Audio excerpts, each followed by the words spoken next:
একসময় স্পেন ছিল মুসলমানদের অধীনে,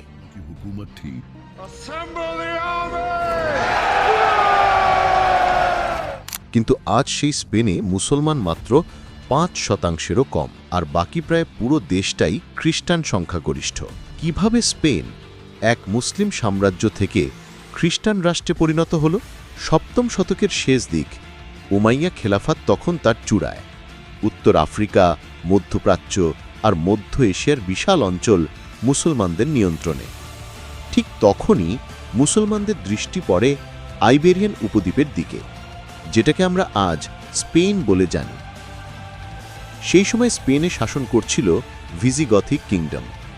৫ম শতাব্দী থেকে তারা এই এলাকা শাসন করে আসছিল, কিন্তু রাজা উইটিজারের মৃত্যুর পর ক্ষমতার লড়াইয়ে দেশে গৃহযুদ্ধ শুরু হয়। এটাই ছিল মুসলমানদের জন্য সোনার সুযোগ। উত্তর আফ্রিকায় তখন উমাইয়া শাসনের গভর্নর ছিলেন মুসা বিন নুসাইর। তিনি স্পেন জয়ের জন্য পাঠান ৭,০০০ সৈন্যের একটি বাহিনী, যার নেতৃত্বে ছিলেন তারিক বিন জিয়াদ। তারিক তার বাহিনী নিয়ে সমুদ্রপথে জিব্রাল্টার পৌঁছান, কিন্তু সেখানে গিয়ে দেখেন যে স্পেনের রাজা রডরিক ২০ থেকে ৪০,০০০ সৈন্য নিয়ে যুদ্ধের জন্য প্রস্তুত। অন্যদিকে মুসলমানের সংখ্যা মাত্র ৭,০০০। এই পরিস্থিতি দেখে তারিক বুঝতে পারলেন যে ভয় পেয়ে গেলে জয়ের কোনো সুযোগ থাকবে না। তখন তিনি এক সাহসী সিদ্ধান্ত নিলেন। সৈন্যদের আদেশ দিলেন যে সব নৌকা পুড়িয়ে দাও, যাতে কেউই আর যুদ্ধ ছেড়ে পালাতে না পারে। পেছনে সাগর, সামনে শত্রু, এখন হয় জয় না হয় শহীদ। এরপর শুরু হয় ভয়ঙ্কর যুদ্ধ। মুসলমানরা অসাধারণ সাহস দেখিয়ে লড়ল এবং আল্লাহর রহমতে তারা বিজয়ী হল। তারপর মাত্র ১ বছরের মধ্যেই তারিকের বাহিনী আরও কয়েকটি শহর দখল করে নেয়। এই খবর শুনে মুসা বিন নুসাইরও নিজে স্পেনে এসে যোগ দেন এবং দুজনে মিলে পুরো স্পেনকে ইসলামী খেলাফতের অধীনে আনেন। কিন্তু কয়েক বছর পরেই ইতিহাসে আসে নতুন মোড়।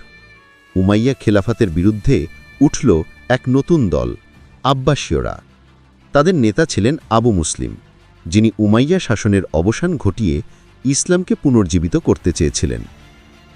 আব্বাসীয়রা ছিলেন হজরত আব্বাস রাদিয়াল্লাহু তাআলা আনহুর বংশধর, যিনি নবী করিম সাল্লাল্লাহু আলাইহি সাল্লামের চাচা ছিলেন। তারা খোরাসান অঞ্চলে গোপনে সংগঠন গড়ে তোলে, বুদ্ধিজীবী, আলেম আর নেতাদের মাধ্যমে নিজেদের বার্তা ছড়িয়ে দেয়। শিয়া মুসলমানের একাংশ তাদের পাশে দাঁড়ায়। ধীরে ধীরে তারা এক গোপন সেনাবাহিনী তৈরি করে। উমাইয়া খেলাফতের শেষ খলিফা মারওয়ান জানতে পেরে নিজেও বিশাল বাহিনী প্রস্তুত করেন। ২ বাহিনী মুখোমুখি হয় জাব নদীর তীরে। মারওয়ানের সৈন্য সংখ্যা ছিল অনেক বেশি, কিন্তু আব্বাসীয়রা লড়ছিল অদম্য বিশ্বাস নিয়ে। যুদ্ধ শুরু হলো, আর এক পর্যায়ে আব্বাসীয় বাহিনী জয় পেল। মারওয়ান মিশরে পালালেও ধরা পড়ে নিহত হয়। তারপর আব্বাসীয়রা দামেস্ক দখল করে এবং আনুষ্ঠানিকভাবে উমাইয়া খেলাফতের অবসান ঘটিয়ে নতুন আব্বাসীয় খেলাফত প্রতিষ্ঠা করে। তারপর তারা প্রতিশোধ নেয়, উমাইয়া বংশের প্রায় সবাইকে হত্যা করে। এমনকি যারা আহলে বায়াতের প্রতি জুলুম করেছিল তাদের কবর পর্যন্ত উৎখাত করা হয়।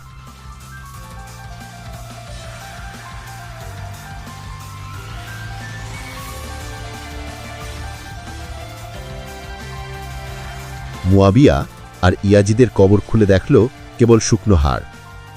এই সময় উমাইয়া বংশের একমাত্র জীবিত শাসক আব্দুর রহমান পালিয়ে যায় দূর স্পেনে, কারণ তখন স্পেন পুরোপুরি ইসলামী শাসনের অধীনে ছিল না। সেখানে পৌঁছে তিনি নিজেকে স্পেনের খলিফা ঘোষণা করেন। এভাবেই উমাইয়া খেলাফতের শেষ শাখা টিকে থাকে কেবল স্পেনে। আব্দুর রহমান স্পেনের নাম দেন আল আন্দালুস। তার নেতৃত্বে স্পেন নতুনভাবে এগিয়ে যেতে শুরু করে। কর্দোবা শহর হয়ে ওঠে বিশ্বের অন্যতম শিক্ষাকেন্দ্র। দুনিয়ার বিভিন্ন প্রান্ত থেকে মানুষ এখানে আস্ত জ্ঞান অর্জনের জন্য। সেই সময় জন্ম নেয় বহু বড় বিজ্ঞানী ও চিন্তাবিদ। গণিত, জ্যোতির্বিজ্ঞান, পদার্থবিদ্যা, চিকিৎসা সবখানি গবেষণা চলছিল আলোকিত যুগের মতো। কিন্তু সময়ের সাথে সাথে মুসলমানরা নিজেরাই বিভক্ত হয়ে পড়ে। ক্ষমতার জন্য দলে দলে লড়াই শুরু হয়। এই দুর্বলতার সুযোগ নেয় উত্তরের খ্রিস্টান রাজ্যগুলো। তারা ধীরে ধীরে দক্ষিণে নামতে শুরু করে, এক এক করে মুসলমান অঞ্চল দখল করতে থাকে। মুসলমানরা প্রতিরোধ করলেও পরাজয়ের ধারাবাহিকতা থামাতে পারেনি।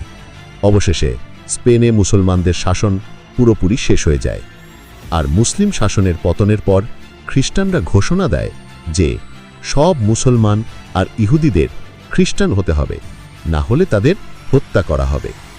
এই ভয়ের মুখে অনেকে ইসলাম ছেড়ে দেয়, খ্রিস্ট ধর্ম গ্রহণ করে, আর এইভাবেই শেষ হয় এক মহান ইতিহাসের অধ্যায়, স্পেনে মুসলমানদের শাসনের অবসান।